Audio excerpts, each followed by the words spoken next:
so आज चाहिँ world record deadlifter Keller उलमको पुल वर्क सो फर्स्टमा वार्मअपबाट स्टार्ट गर्छु सो केलरको ट्रेनिङ स्टाइल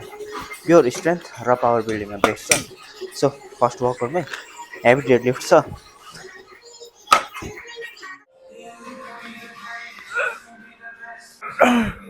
सो अब सेकेन्ड वर्कआउट चाहिँ केलरको सिग्नेचर लिफ्ट छ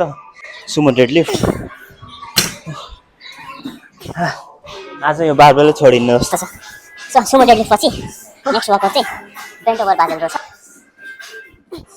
सो अब नेक्स्ट वर्कआउट चाहिँ ल्याट पुल डाउन छ यो चाहिँ 3 सेट्स गर्ने 12 to 15 ल्याट पुल डाउन गर्छु ब्याकको लागि आजको लास्ट वर्कआउट सिटेड रोइङ छ यो नि 3 सेट्स गर्ने 10 to 15 रेप्स इच साइडबाट सो ब्याक सकेपछि चाहिँ